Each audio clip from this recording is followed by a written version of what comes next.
If you have a sick betta or Siamese fighting fish, this video could help you a lot. What I decided to do was, instead of going back to like teaching or whatever, I've decided to take into consideration some of the more common causes of betta illness and then put together a set of instructions on how to probably straighten that situation out. It kind of depends on some of the physical exam findings, though.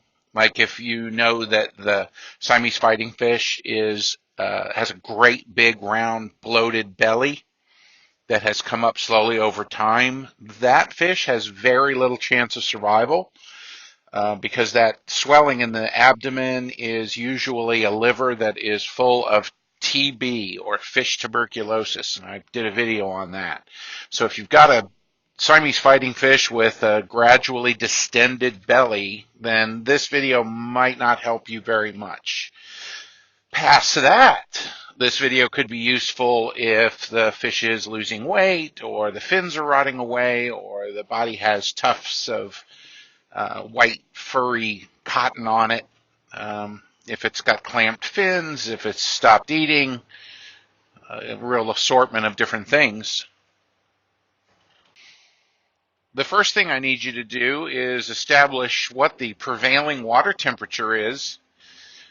What often happens, and this happened to me when I was a kid raising bettas, is winter would come and where the fish bowl or tank was sitting would become chilled, and I would have the fish down around 68 degrees. That'll put them off food and very often open them up to different kinds of infection, either bacterial with fin rot, or even if they have ick or white spot that they're holding at bay in warmer water.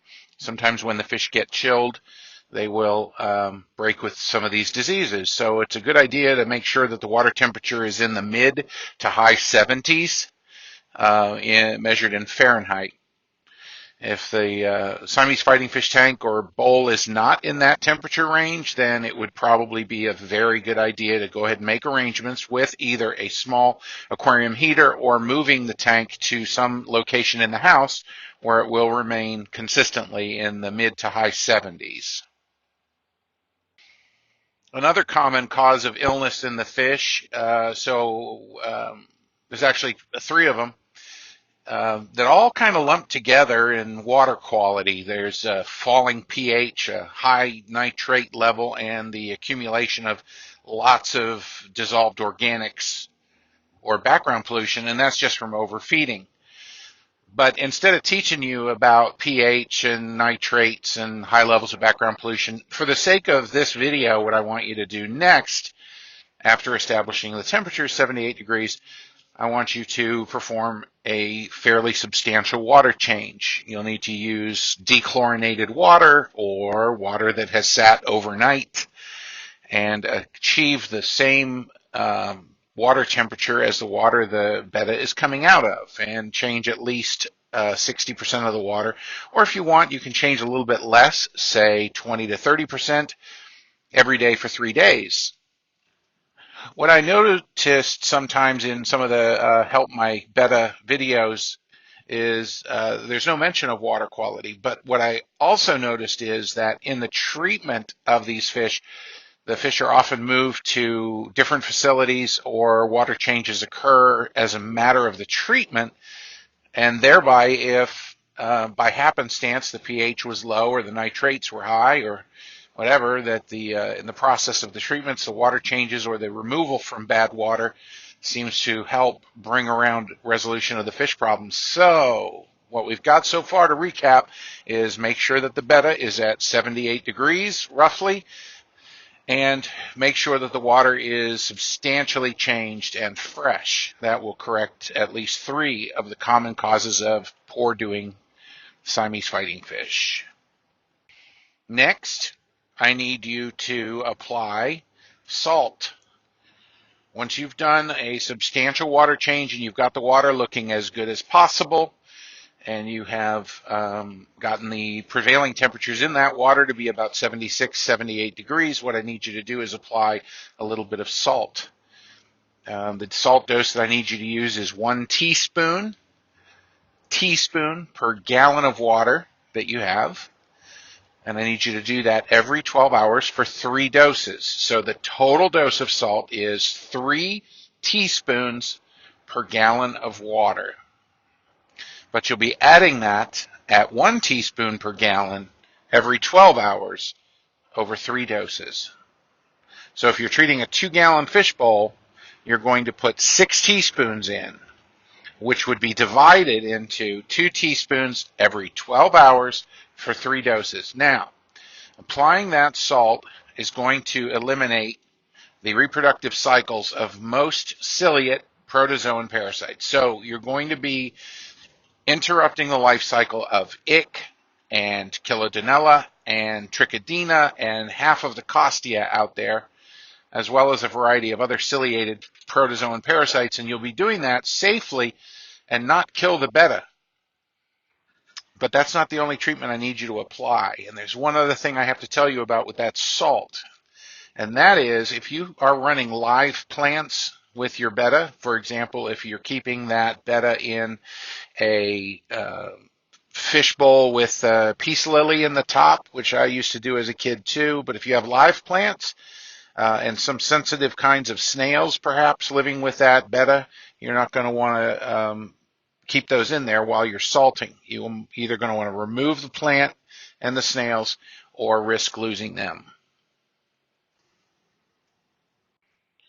Finally, the last treatment I need you to do is get a medicine that has praziquantel and metronidazole in it. That medicine is safe for use with salt, and it balances out the spectrum in the cure of bettas and their common disorders.